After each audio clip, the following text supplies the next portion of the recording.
예, 아름답고 복된 교회 성도 여러분, 오늘 수요일 창세기 강의 21번째 시간입니다.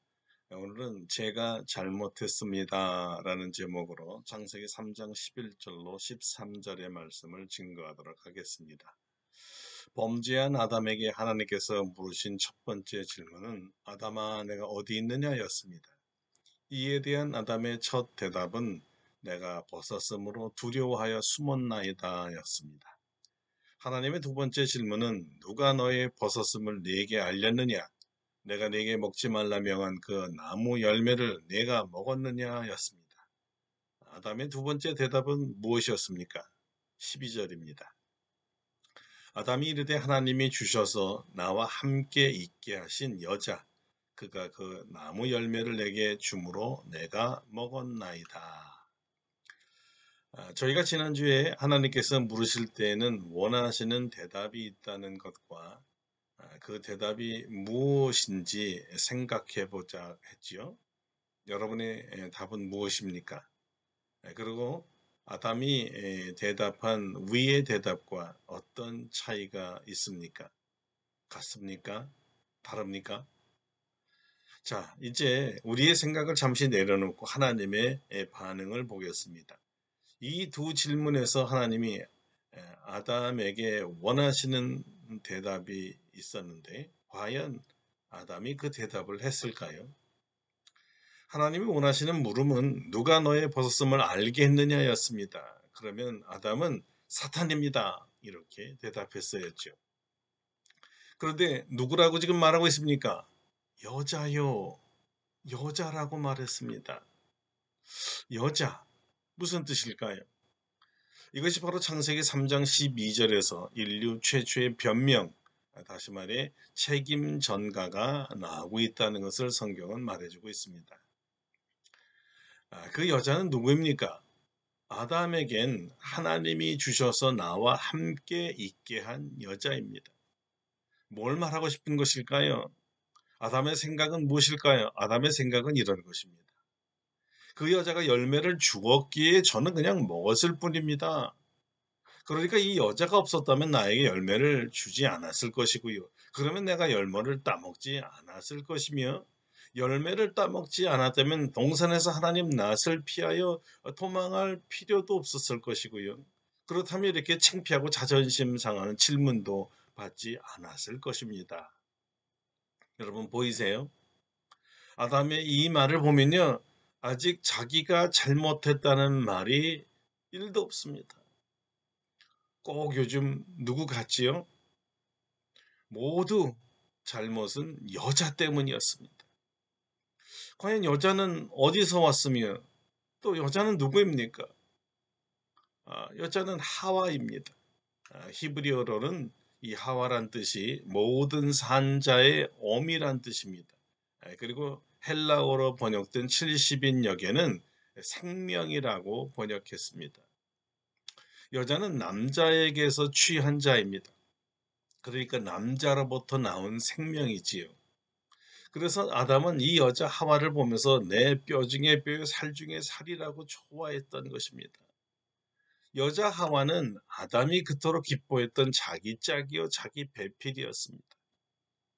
자기 몸에서 나와서 자기와 한 몸이 되었으니 그게 부부라는 말이죠. 참 맞는 말이에요. 자신과 한 몸이 되어서 벗었지만 부끄러움이 없는 사이, 한 몸이니까 자기 몸에서 나왔으니까 바로 이런 사이를 말합니다. 비밀이 없는 사이요, 막힘이 없는 사이지요. 서로의 부족함을 채워주는 사이입니다. 하나님 주실 때 그렇게 좋아하던 아담이었습니다. 그래서 하나님 최고야. 나에게 어떻게 이렇게 주실 줄 알았지? 왜 내가 이렇게 외로운 것을 어떻게 알았지? 우리 하나님 최고야. 이렇게 하나님을 좋아하며 찬양했던 그가 이제는 그 여자를 원망합니다. 이 여자 때문에 모든 문제는 바로 여자 때문이야. 여기서 우리는 죄인의 또 다른 특성을 발견하게 됩니다. 죄인은 모든 죄의 원인과 결과를 다른 사람에게 돌린다는 것이죠. 다시 말해 자기 때문이라고 말하지 않습니다. 자기는 잘못이 없고 모든 잘못은 여자에게 있다고 책임을 밀어넣습니다. 죄는 자기가 짓고 형벌은 다른 사람이 받기를 원한다는 것이지요. 이런 책임 전가를 받은 여자는 어떻게 답변했을까요? 아, 맞아요. 아담이 말한 것이 다 사실입니다. 하나님, 모두 다 내 탓입니다. 제가 먹고자 했어요. 제 잘못입니다. 이렇게 말했을까요? 아니면 뭐라고 말했을까요? 13절을 한번 볼까요? 여호와 하나님이 여자에게 이르시되 내가 어찌하여 이렇게 하였느냐? 여자가 이르되 뱀이 나를 꿰므로 내가 먹었나이다. 뱀이 나를 꿰므로 내가 먹었나이다.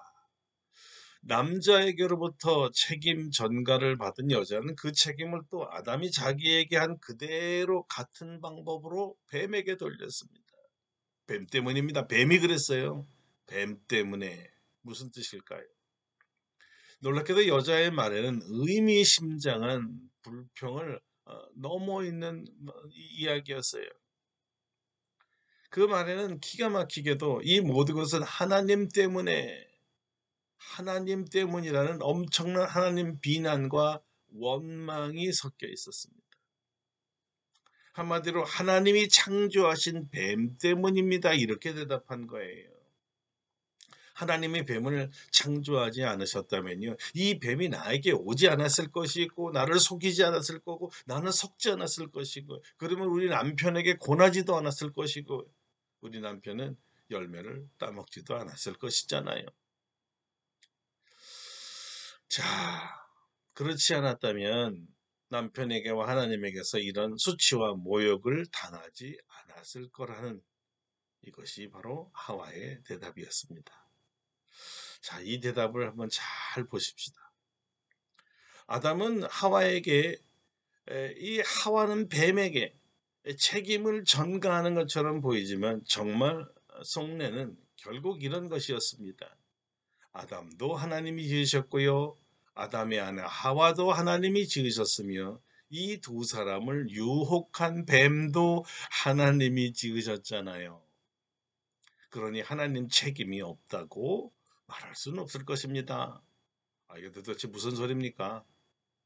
하나님도 이 범죄의 공범이라는 거예요. 결국 죄를 지은 것은 자기들이지만 최초 원인자는 하나님이라는 거예요. 하나님 때문이었습니다. 하나님이 이 모든 것을 만들지 않았으면 아무도 죄를 짓지 않았습니다. 죄를 지은 자가 하나님께 모든 원망을 한 것이었어요. 잘 되면 자기가 다 잘나서 잘 된 거고, 잘못되면 다 남의 탓인 거예요. 아내 탓, 남편 탓, 부모 탓, 자녀 탓, 나라 탓, 그리고 하나님까지 탓하는 겁니다. 요즘 이런 사람들이 너무 뉴스에 많이 나오지 않습니까? 책임 전가의 원형이 아담이요, 그 몸에서 나온 하와였습니다. 그들은 노골적으로 이렇게 창조주 하나님에게 불평불만을 토해 놓은 것입니다. 아니, 그냥 다 먹으라고 하지 왜 유독 그 나무 열매만 먹지 말라고 하셨을까? 왜 그래서 우리에게 호기심을 갖게 하셨을까? 다 먹으라고 했으면 아무 관심도 없었을 것이고 먹고 싶은 유혹도 없었을 것이고 또 계명을 어겨서 범죄하지 않았을 것이고, 범죄했기 때문에 이렇게 수치러워서 더 피하지 않았을 거 아닙니까? 그러니까 다 하나님 책임입니다. 또 하나님 먹지 말라 한 것까진 좋아요. 왜 부탁하지도 않는 여자를 만들어서 이 여자로 나를 마로 말미암아 범죄하게 하십니까? 이 여자만 만들지 않았어도 내가 죽게 범죄하지 않았을 것 아니에요. 뱀도 그렇지요. 왜 뱀을 잘 만드시지? 왜 그렇게 간교하게 만들었습니까? 순하고 착하고 정직하게 만드셨다면 우리 하와에게 유혹하지 않았을 것 아닙니까? 보세요, 여러분. 이런 변명과 책임 전가하는 말을 들으면요, 참 범죄자들은 머리가 좋다는 생각이 들지 않습니까? 모든 범죄를 가리고 합리화하기 위해서 하나님께서 주신 창조력을요, 100%다 사용하는 것 같아요. 보통 사람이 사용하는 이 두뇌의 능력은요, 자기가 가진 능력의 3%에서 4% 정도까지를 쓴다고 합니다. 그리고 천재들이라 하더라도 5% 6% 많이 해야 7%라 그래요. 그런데 범죄한 자들은요, 자기 안에 있는 모든 이 지능의 능력을 100% 아마 120%까지 사용하는 것 같아요. 하나님 앞에서 죄를 가릴 수만 있다면, 이 무거운 책임을 다른 사람에게 돌릴 수만 있다면, 그래서 하나님의 심판을 면할 수만 있다면 어떤 짓도 다 할 수 있다는 게 범죄자들입니다. 그래서 밤을 새서 고민합니다. 그 방법을 찾습니다. 그런데 겨우 찾은 것이 무엇입니까? 여자 때문, 뱀 때문, 하나님 때문이라고 결론진 거예요. 고작 이런 범죄 위에 또 다른 범죄를 만들려고 하나님까지 끌어들였습니까? 하나님이 문제를 만드시고 왜 우리를 책망하시려고 하십니까? 이렇게 되묻는 것이었어요. 하나님께 뒤집어 쓰이는 거죠. 엄청나고 과감한 누명 씌우기입니다. 엄청난 책임 전가예요. 여러분 한번 생각해 보세요. 이것이 과연 주님께서 그들에게 원하시는 대답이었을까요? 자, 하나님께서 그들에게 원하신 대답은 무엇이었을까요? 이것이에요. 주님, 잘못했습니다. 제가 잘못했습니다. 다 제 탓입니다. 제가 하나님의 말씀을 경시했어요. 용서해 주세요. 여자가 유혹할 때 제가 꾸짖고 무슨 소리냐? 하나님 말씀을 어떻게 어길 수 있느냐? 이렇게 바로잡지 못했습니다. 용서해 주십시오. 이런 회개가 아니었겠어요? 만약 아담이 제 잘못입니다. 이렇게 말했다면 지금 세상은 어떻게 되었을까요? 에덴 동산이 그대로 있고 여전히 우리는 에덴 동산에 있었을 것이고 그곳에서 하나님의 동산지기로 하나님과 교제하며 살았지 않았겠습니까? 그런데 아담도 하와도 그렇지 못했습니다. 이것이 책임 전가의 시작이었습니다.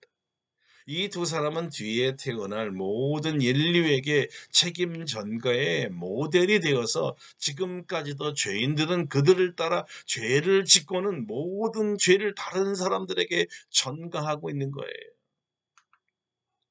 만약에 아담이 나를 범죄한 자, 파괴한 자가 사단입니다. 하나님 죄송합니다. 하나님 말씀보다 사단의 달콤한 유혹에 잠시 눈이 멀었어요. 용서해 주세요. 이렇게 했다면 하나님 어떻게 하셨을까요? 아마 그 자리에서 즉시로 용서해 주었을 것입니다. 그리고 사탄만 벌을 주었을 거예요. 사탄은 원래 그런 자이기 때문입니다. 처음부터 속이는 자였어요. 처음부터 반역자예요. 처음부터 거짓말장이었습니다. 그렇게 말했다면 적어도 하나님을 실망시키지는 않았을 겁니다. 하나님 앞에서 죄를 지은 것도 대단한 불경인데 거기에 하나님까지 원망하는 죄를 짓지는 않았을 거예요. 그렇다면 하나님의 심판도 없었을 것이고요. 죄인은 결국 죄를 인정하기보다는 그 책임을 다른 사람에게 돌려요. 환경에게 돌려요. 과거로 돌려요. 지금 자기가 만든 것이 아니라고 자기 이전에 있었던 탓으로 돌리게 돼요.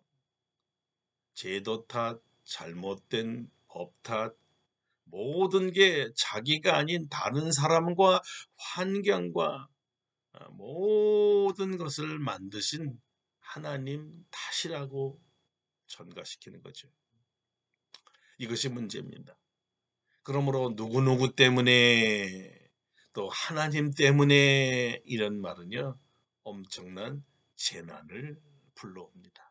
만약 나 때문에 라고 했다면 아담과 하와는 에덴 동산에서 쫓겨나지 않았을 것이고 모든 빗나간 관계가 주님의 용서로 회복되었을 것입니다. 우리는 언제나 제가 잘못했습니다. 제가 부족했습니다. 제가 문제를 만들었습니다. 제 탓입니다. 그러니 제가 책임지겠습니다.